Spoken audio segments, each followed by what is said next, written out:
This is the announcement that changes reality TV forever. The credits have rolled on the Kody Brown show, and this time, there's no coming back. Picture this. It's the end of Janelle's wedding reception. Champagne has been poured, toasts have been made, and there's a lightness in the air that we haven't seen in this family for years. The TLC cameras are rolling, capturing every tear, every smile of joy. But just as the DJ gets ready for the final song, the lights suddenly go out. A massive projector screen lowers from the ceiling, and the guests go quiet, expecting a montage of the newlyweds. But instead, the screen flickers to life with the TLC logo, followed by an exciting, fast-paced trailer. It's not the next season of Sister Wives. It's a trailer for a brand new spin-off show that completely leaves Kody and Robyn behind. But the drama didn't stop there. As Janelle and her new husband drove off into the sunset, a process server was spotted posting a notice of default at the gate of Coyote Pass.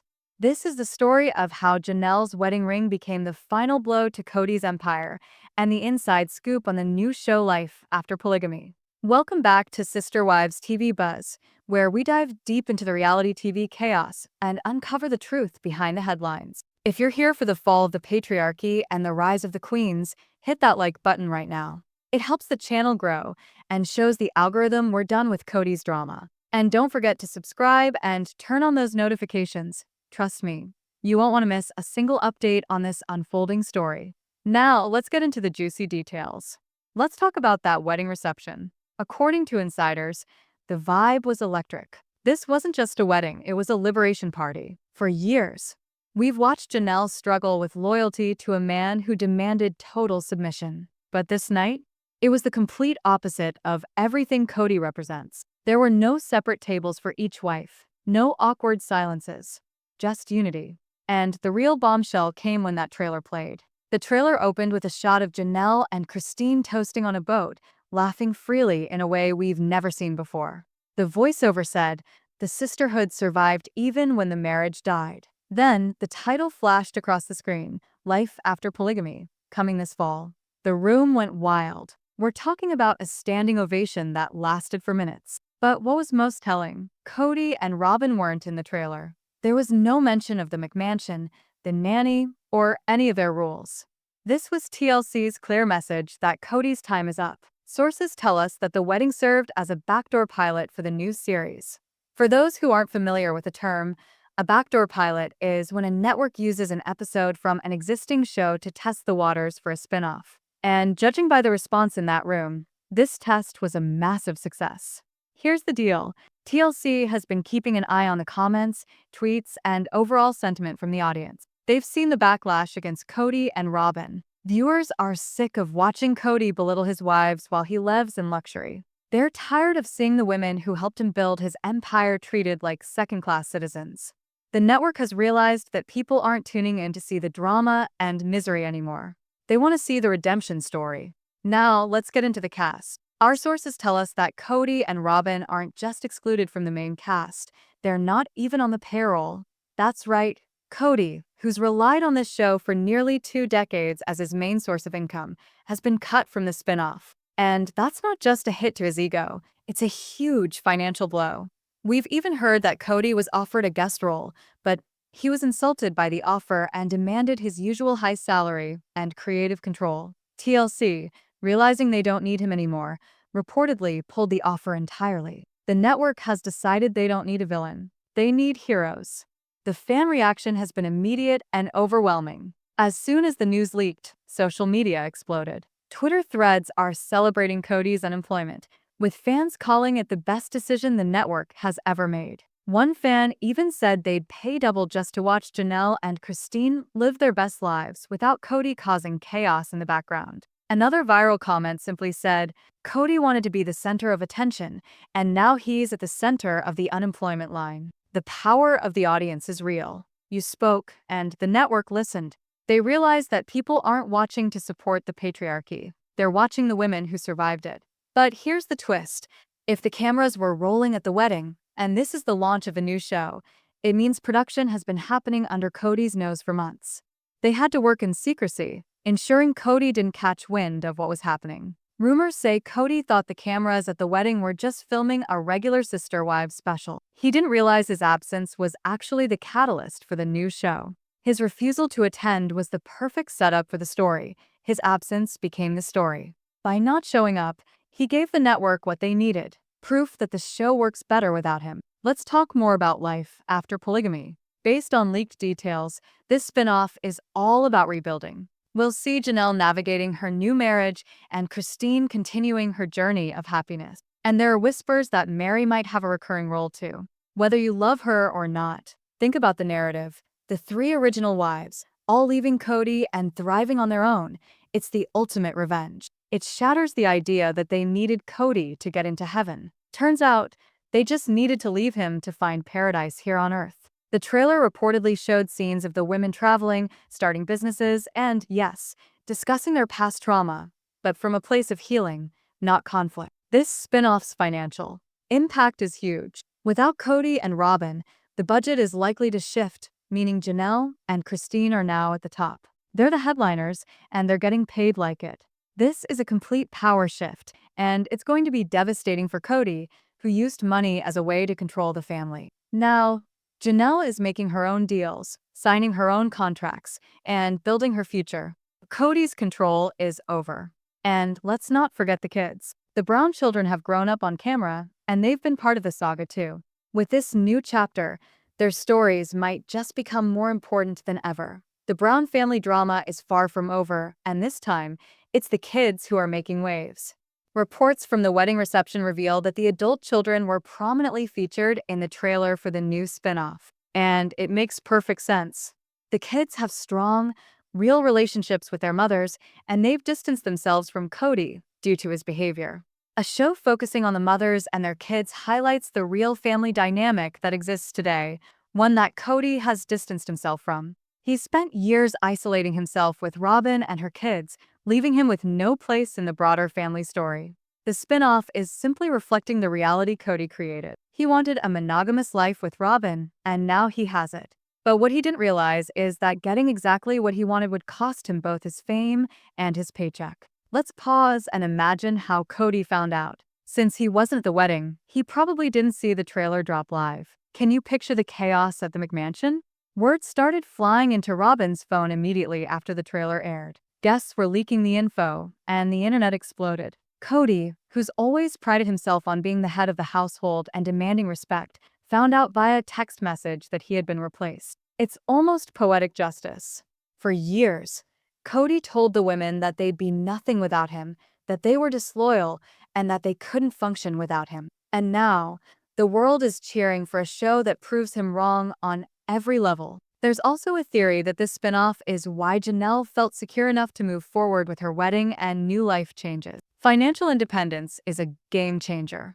Knowing she has a multi-season contract with TLC that does involve Kody gives her the security to make bold moves.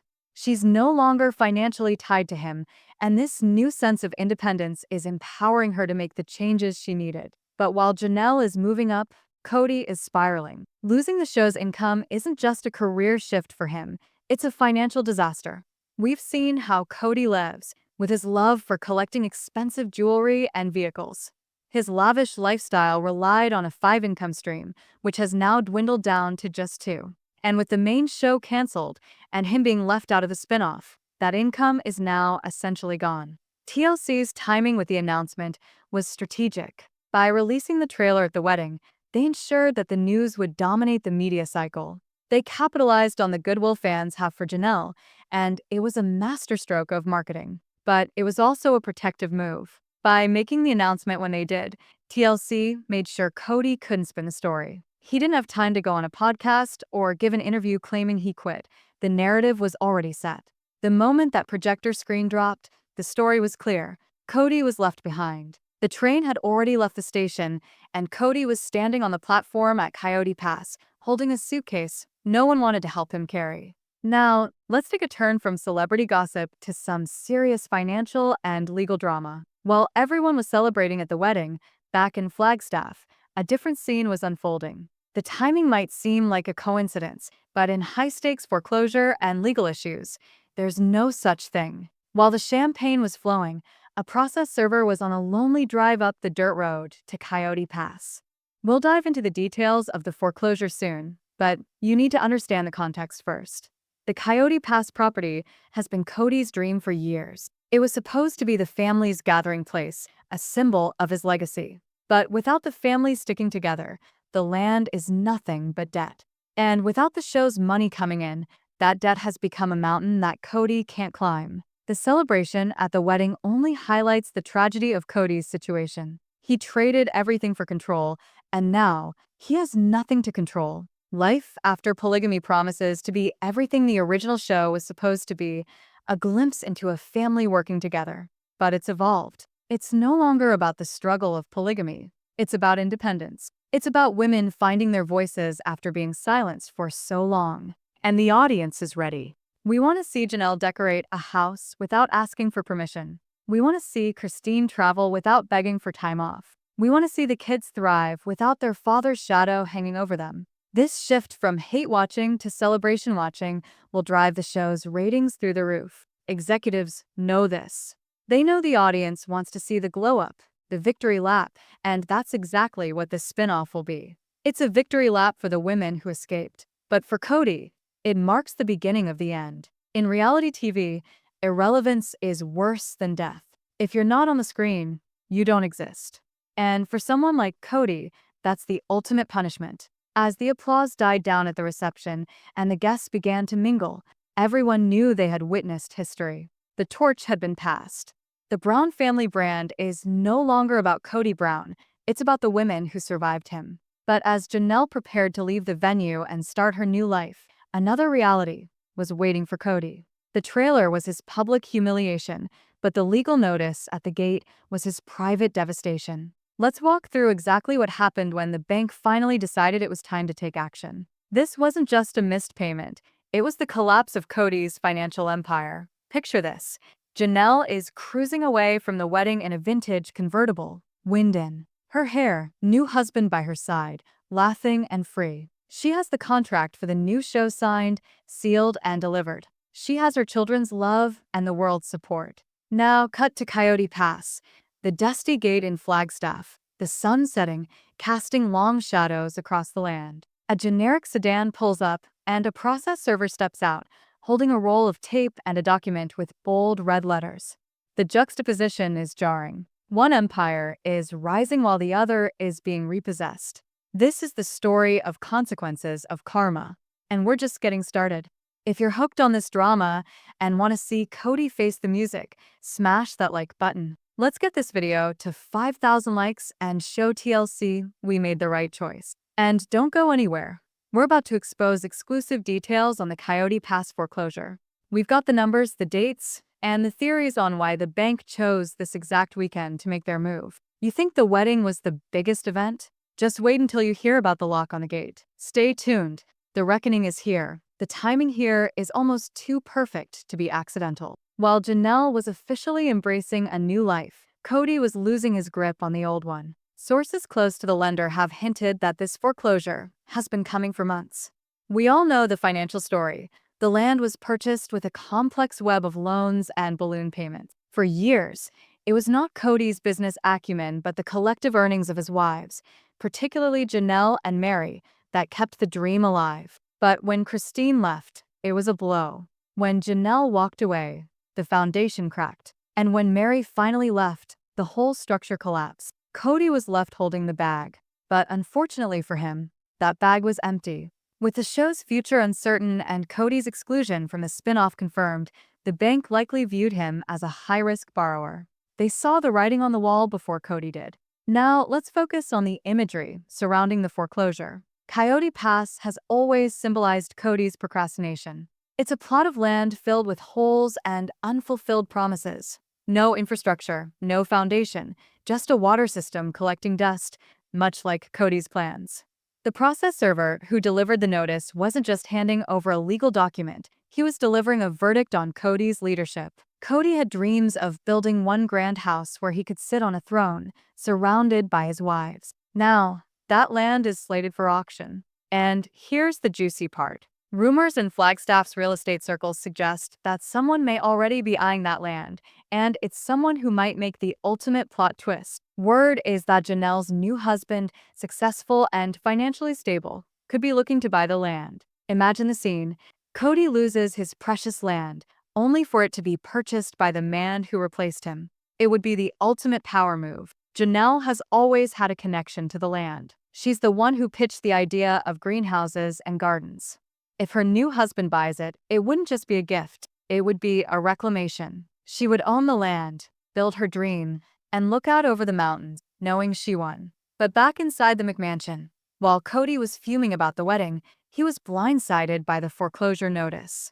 Sources say Kody's been in denial about his finances for a long time. He thought he could just move money around, get another loan, or maybe convince Mary to bail him out one last time. But those lifelines are gone. The report claims that when Kody saw the notice, he didn't blame his own spending. Instead, he blamed the wives who left, accusing Janelle and Mary of abandoning their debts. In his twisted logic, he still believes they are responsible for paying off a property they'll never live in and no longer have any claim to. This foreclosure is the physical manifestation of Kody's biggest fear: poverty. He's terrified of losing his wealth and status.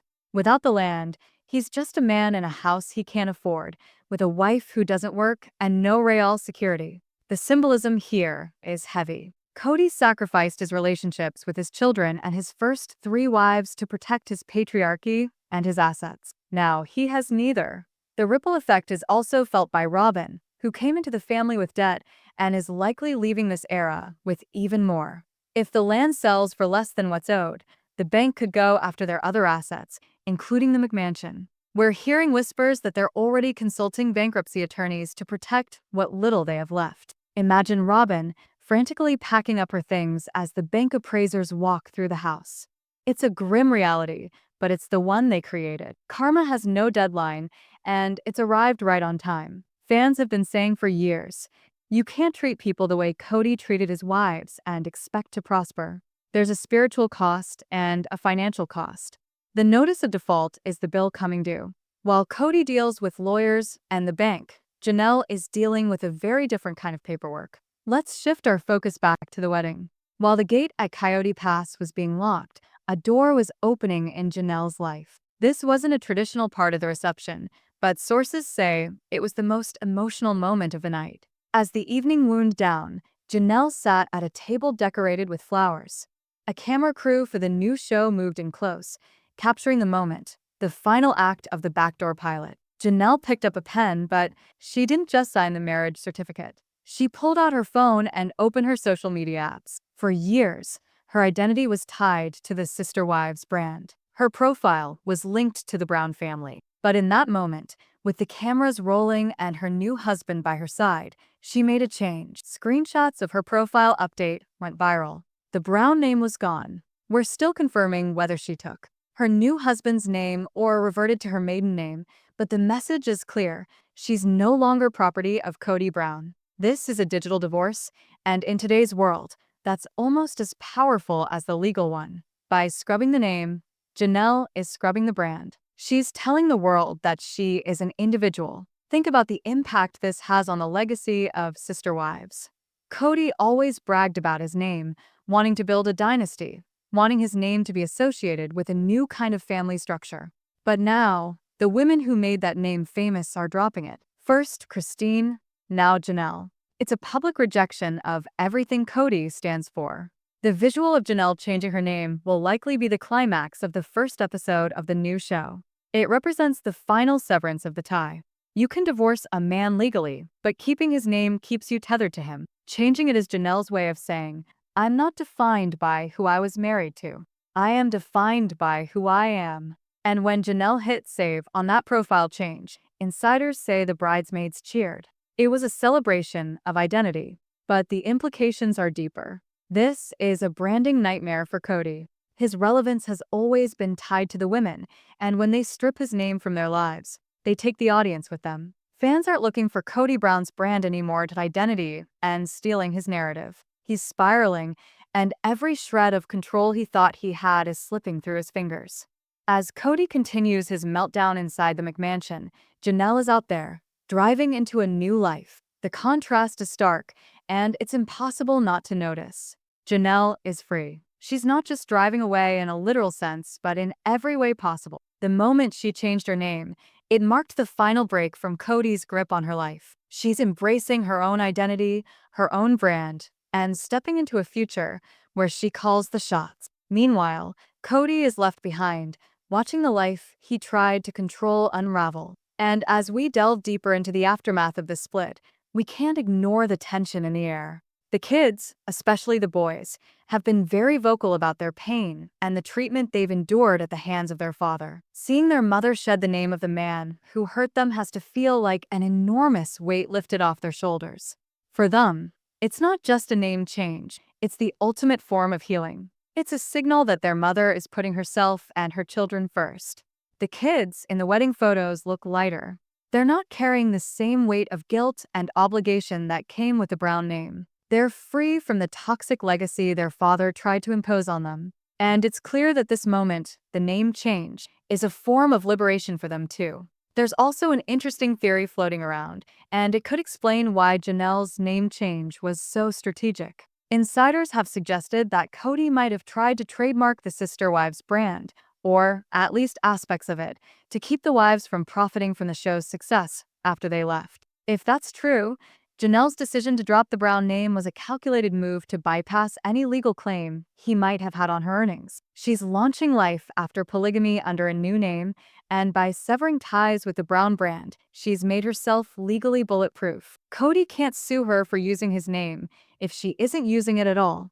Once again, Janelle outsmarted him. She waited until everything was in place, her new life, her new show, and then she hit delete. The contrast between Janelle's victory and Kody's downfall is the real story here. On one side, you have a man clinging to outdated ideals and refusing to change. On the other side, a woman embraced change and came out on top. One story is about contraction and shrinking, the other about expansion and growth. Now, let's talk about Robyn's role in all of this. Robyn, the woman who fought so hard to be the legal wife, now finds herself holding a name that's become synonymous with the fall of the family. She wanted legitimacy, but now the name Robyn Brown is tied to the downfall. While Janelle is upgrading her life and her name, Robyn is stuck with a brand that's become toxic. She won the prize, but the prize was a trap. She's now the legal wife of a broke man with a foreclosed property and a canceled show. Meanwhile, the women who used to be beneath her, the spiritual wives, are becoming media moguls, finding success and financial independence. As the wedding reception came to a close and the name change became official, the energy in the room shifted. It went from celebration to anticipation. Everyone knew that the real work was about to begin, filming the new series, building new homes, and most importantly, living their lives on their terms. But for Kody, the next day brought only silence. He's left sitting in a house full of boxes, some packed with unsold sister wives merch, some filled with Robyn's impulse purchases, wondering where it all went wrong. Kody is spinning a narrative now, claiming he's the victim of a conspiracy. He's telling anyone who'll listen that Janelle and Christine plotted this to humiliate him. And while he may be right about the timing of the wedding and the trailer drop, who can blame them? After years of being told they were unlovable, disloyal, and incapable of functioning outside of his control, they orchestrated a finale that proved they are loved, beautiful, and loyal to themselves. If that's a conspiracy, sign me up for it. Kody lost his power, not through a fight, but through an exodus. The people he was ruling simply walked away. They realized that his power only existed because they allowed it. Once they withdrew their consent, he was left with nothing but his own delusions, a bad hair day, and a pile of debt. The name change is the ultimate symbol of that withdrawal of consent. It's Janelle saying, "I do not consent to be a Brown anymore." Now, let's talk about the fallout.